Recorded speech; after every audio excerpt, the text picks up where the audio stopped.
Europe Matin. 9h-5, Patrick Cohen. L'infomédia, bonjour Philippe Vandel. Bonjour Patrick, toujours la guerre TF1 Canal. Je rappelle, jeudi, Canal a coupé le signal des 5 chaînes TF1 de ses box et de CanalSat et du service de TNT par satellite pour les zones reculées dont il a la charge, pour protester contre le fait que TF1 veut faire payer Canal+, plusieurs dizaines de millions d'euros pour ces chaînes qui sont par ailleurs gratuites, que ce soit sur Internet ou sur la TNT.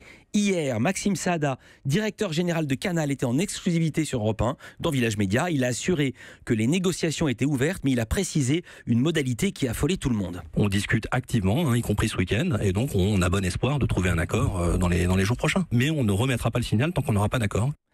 Pas de signal tant qu'il n'y a pas d'accord. Et de son côté, TF1 a répliqué par la voix de Régis Ravanas, directeur général adjoint. Là encore, une exclue Europe 1, c'était dans le journal de Laurent Bazin. Il a alerté sur un sujet sensible, les droits du foot. Il dénonce le chiffon rouge agité par Canal+. Le fait que, par exemple, nous avons un pouvoir spécial pour capter les droits de la Coupe du Monde de football, c'est tout à fait faux. Vous avez les droits, vous les Oui, avez achetés. Parce qu'on les a achetés, on les a achetés très très cher, mais le groupe Canal aurait très bien pu les acheter et les diffuser sur C8, par exemple.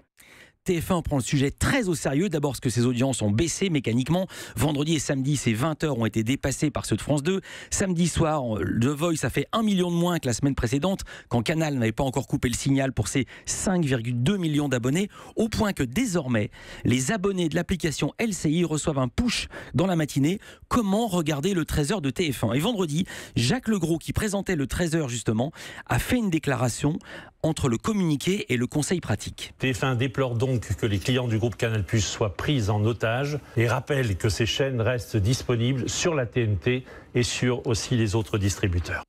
Le mot de la fin pour Gilles Boulot, c'était aux 20h de TF1 hier soir. Voici comment il a salué ses téléspectateurs. Bonne soirée à tous, avec ou sans décodeur.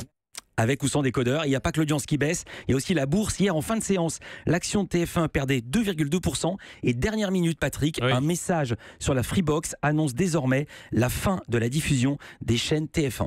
Sur la Freebox, avec Orange qui menace aussi, on l'apprend à la lecture du Figaro, ça commence à sentir le chaud, comme on dit, pour TF1 et pour les chaînes de la Une. Village Média, donc tout à l'heure. Ah oui, il faut que je retrouve mes notes. Un coup de gueule de Franz-Olivier Gisbert qui dénonce la presse française la plus bête du monde, puis Philippe Levasseur, le patron de Capa Presse, et Andrea Rollins qui signe un documentaire édifiant sur le retour des anti-IVG. Europe 1.